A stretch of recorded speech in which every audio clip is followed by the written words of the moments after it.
Crafty friends, it's Jess from jesscrafts.com, and today I'm here to share with you a card featuring the new Nook Designs Simon Says Stamp Stamptember exclusive.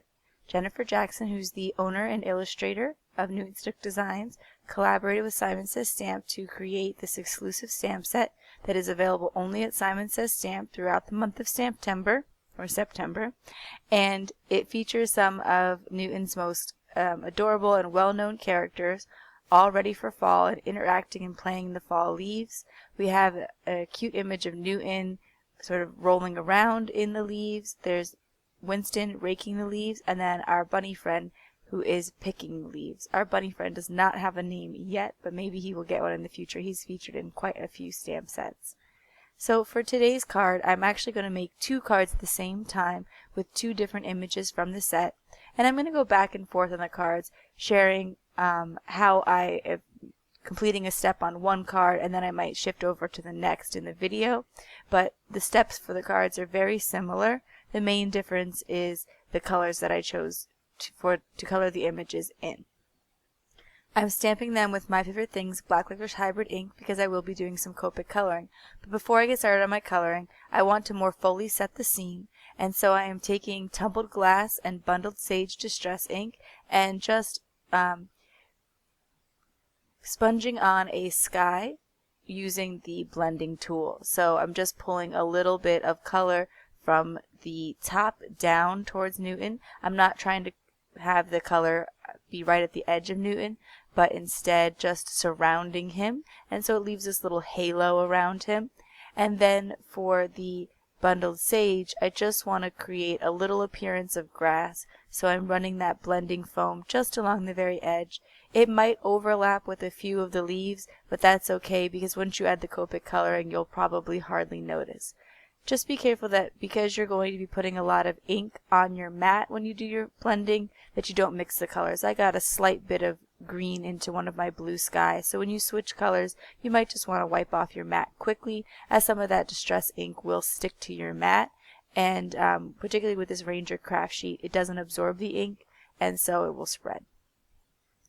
I'm going to show some of the Copic coloring for Winston, and when I Copic color, I usually am starting with the lightest in a larger space. So if I color in a really small space, I might not do all the steps.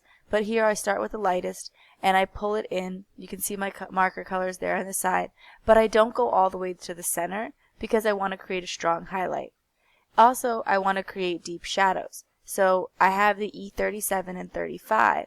But with the deepest shadow, I have an E77. By choosing a much darker marker for the very small amount of shadow on the very edges, you can get a much deeper look, and you just want to make sure that the darkest marker coordinates with the other marker. So it was an E37 with an E77, and by both having that 7, it allows them to blend easier. To get the whites back into his eyes, I just take the blender so that I don't have to color around his eyes, but instead I can just move the color out from his eyes, and it allows my coloring to go a little bit more quickly. I was also able to make my coloring go more quickly by making the rake a darker color than the rest of Newton. So I could color right through the rake when I was doing my coloring of the bear, and then when it was time to move on to the rake, all that color was covered up because it was a much darker color. Sometimes I struggle with making all of my fall leaves look random in their colors, but one easy tip for that sometimes is the artist has already gone through all the effort to randomize the leaves. So you can see here that Jennifer put the leaves that were the same spread out. So if I color the leaves that are the same color, they'll naturally be spread out. And that same principle is going to work here with Newton. All of the leaves that are the same shape of leaf will get the same Copic marker color, and that way all that work that Jennifer has done to make sure that they're spread out, I get to maintain, and I don't have to overthink it. For the background, I wanted to use this Falling Heart stencil from Simon Says Stamp. It's just a Simon Says Stamp product, and it was available several releases ago, but I do find that I reach for it a lot because it has a very simple design. But in this particular case, I thought that the falling hearts worked perfectly with the falling for you sentiment from the exclusive Stamptember set. So I wanted to add a mix of orange and yellow hearts to continue to pull in the fall colors. So I put down some spiced marmalade, and I put down some of the fossilized amber, and then just blended them together. I love how easy everything blends in this stencil because the openings are so small, you don't have any issues with the stencil catching.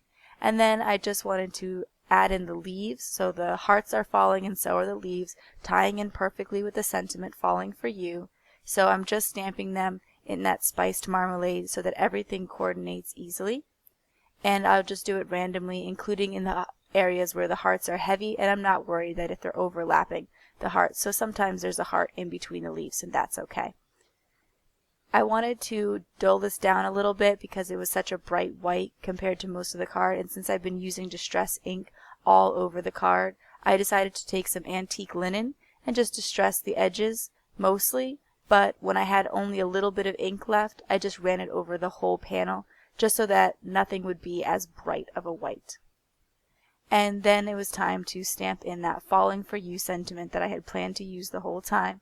I decided to just kind of make my panel a little bit tilted to the side for some interest, and to create the matte in the background, I'm just using one of the colors of Copic marker I already had, running it along the edges, so that way I have perfectly coordinated cardstock and I don't have to go digging through my stash. Finally, I'm going to take that panel and pop it up on just a little bit of foam tape. Foam sheets would also work, whatever you have to pop things up, but it just adds a little bit of interest and pulls it away from that busy background just a touch and makes it the star of the show. And I would do the same exact thing with the Winston card to create the background and put it on top. So that's it for my card set today. If you like this video, please give it a thumbs up. If you're interested in more crafting tutorials, including plenty of videos featuring Newton's Nook stamps, Copic coloring, or distress ink techniques, please subscribe to my channel.